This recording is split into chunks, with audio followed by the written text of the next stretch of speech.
بسم اللہ الرحمن الرحیم۔ السلام علیکم۔ شروع کرتی ہوں میں اس اللہ کے نام سے جو بڑا ہی مہربان اور ساری دنیا پر رحم کرنے والا ہے، اور درود ہو محمد و آل محمد پر جو رسول اللہ صلی اللہ علیہ وآلہ وسلم اللہ کے پیارے محبوب ہیں۔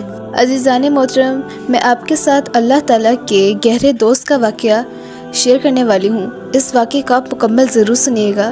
آپ میرے چینل پر نئے ہیں تو میری آپ سے گزارش ہے کہ ایسے خوبصورت واقعات کے لیے جس سے آپ کو ہدایت ملے سبسکرائب کر لیجئے اور ویڈیوز لوگوں کو شیئر کیا کریں تاکہ آپ کو بھی ثواب ملے اور مجھے بھی۔ یہ اللہ تعالیٰ کے ایسے گہرے دوست کا واقعہ ہے جس منظر کو دیکھ کر وہاں کے تمام لوگ حیران ہو گئے تھے۔ اللہ تعالیٰ نے انہیں اپنی نبوت عطا کی۔ مکمل واقعہ ضرور دیکھیے گا اور لائک کیجیے گا اور سبسکرائب اور کمنٹ بھی کیجیے گا۔ چلے میں اب آپ کے ساتھ یہ خوبصورت واقعہ شیئر کرتی ہوں۔ آج سے تقریباً 4000 سال پہلے عراق کے شہر اور میں ازر نامی شخص کے گھر ایک بہت خوبصورت بچہ پیدا ہوا۔ ازر اور اس کی قوم چاند، سورج، ستاروں اور بتوں کی پوجا کیا کرتی تھی، بلکہ ازر خود بتوں کو بنا کر بیچا کرتا تھا۔ جب یہ بچہ سمجھداری کی عمر میں پہنچا تو اسے بتوں کی پوجا سے نفرت ہو گئی۔ پھر اللہ تعالیٰ نے اسے نبوت عطا فرمائی۔ اس نے اللہ کے حکم کے مطابق لوگوں کو اللہ کی عبادت کرنے کی دعوت دی اور اپنے والد کو بھی بڑے احترام سے کہا، میرے پیارے ابا جان، آپ اس چیزوں کو کیوں پوچھتے ہیں؟ آپ ان بتوں کو کیوں پوچھتے ہیں؟ نہ یہ سن سکتے ہیں اور نہ یہ دیکھ سکتے ہیں اور نہ یہ کسی کو نفع دے سکتے ہیں۔ مجھے اللہ تعالیٰ نے ہدایت دی ہے، لہٰذا آپ میری بات مان لیجئے اور ان بتوں کی پوجا چھوڑ دیجئے۔ اس کے والد نے اس کی دعوت کو ٹھکرا دیا اور اسے دھمکی دی، اگر تو اس دعوت کو دینے سے باز نہ آیا تو میں تیرا قتل کر دوں گا۔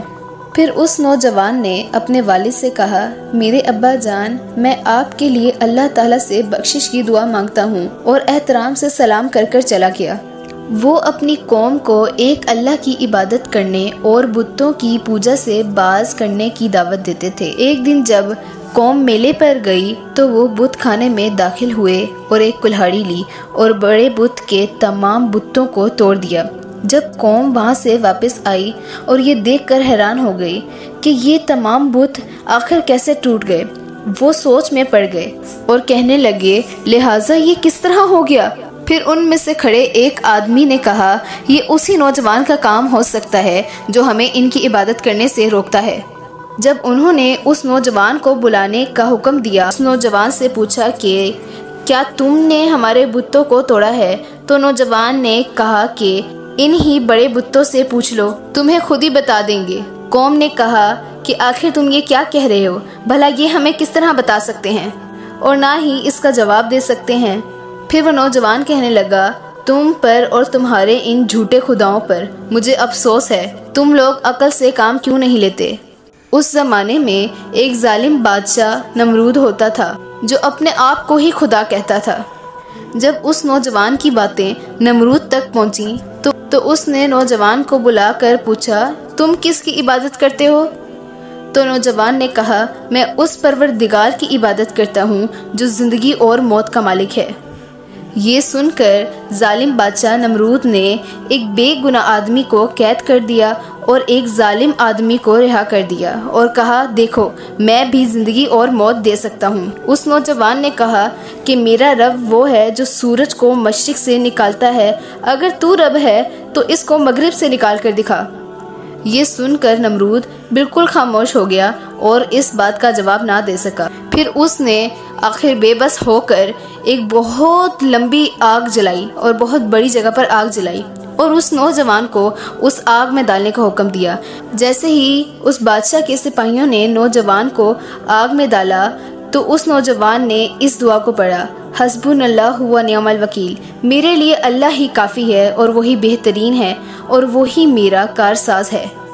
اللہ تعالیٰ نے فوراً ہی آگ کو حکم دیا کہ ٹھنڈی ہو جا اور سلامتی والی ہو جا۔ اس طرح اللہ تعالیٰ نے آگ سے اپنے پیارے بندے کی جان بچائی۔ کیا آپ لوگ جانتے ہیں کہ اس نوجوان کا نام کیا تھا؟ ناظرین، وہ نوجوان سیدنا حضرت ابراہیم علیہ السلام تھے جو اللہ تعالیٰ کے عظیم پیغمبر تھے۔ اس طرح اللہ تعالیٰ اپنے پیارے محبوبوں سے اتنی محبت کرتے ہیں، اور اللہ تعالیٰ پر جس کا ایمان سچا ہو اور یقین ہو، پھر اللہ تعالیٰ کیسے اس کی جان نہیں بچائیں گے، اور کس طرح اللہ تعالیٰ اس سے محبت کیسے نہیں کریں گے۔ پھر اس واقعے کے بعد حضرت سید ابراہیم علیہ السلام دین کی تبلیغ کے لیے فلسطین چلے گئے۔ پھر اس کے بعد اللہ تعالیٰ نے انہیں بڑھاپے کی عمر میں ایک بہت خوبصورت اور فرما بردار بیٹا عطا کیا، جس کا نام حضرت اسماعیل علیہ السلام تھا، جو پیغمبر کے بیٹے ہونے کے ساتھ ساتھ خود بھی پیغمبر تھے۔ جب وہ کچھ بڑے ہوئے تو اللہ تعالیٰ نے حضرت ابراہیم علیہ السلام کو اپنے بیٹے کو قربان کرنے کا حکم دیا۔ جب وہ قربانی کے لیے تیار ہوئے تو اللہ تعالیٰ کی طرف سے ذبح ہوا تھمبا بھیج دیا گیا اور ان کے بیٹے کو بچا لیا گیا۔ یہ اللہ تعالیٰ کی طرف سے ایک امتحان تھا جس میں حضرت ابراہیم علیہ السلام کامیاب ہوئے۔ سید ابراہیم علیہ السلام نے اللہ تعالیٰ کے حکم سے سید اسماعیل علیہ السلام کے ساتھ مل کر خانہ کعبہ کی تعمیر کی۔ پھر اللہ تعالیٰ نے حضرت ابراہیم علیہ السلام کو اپنا بہت گہرا دوست بنا لیا۔ پھر حضرت ابراہیم علیہ السلام کے بعد جتنے بھی انبیاء اور رسول آئے ہیں وہ ان کی نسل میں سے، اور پھر حضرت ابراہیم علیہ السلام کے ایک اور بیٹے بھی حضرت سیدنا اسحاق علیہ السلام تھے، وہ بھی اللہ تعالیٰ کے نبی تھے، اور سید ابراہیم علیہ السلام کے علاوہ اور کسی کو بھی یہ اعزاز نہیں حاصل ہوا کہ اس کے 2 بیٹے اللہ کے نبی ہوں۔ ہمارے پیارے نبی حضرت محمد مصطفیٰ صلی اللہ علیہ وآلہ وسلم بھی حضرت اسماعیل علیہ السلام کی نسل میں سے ہیں۔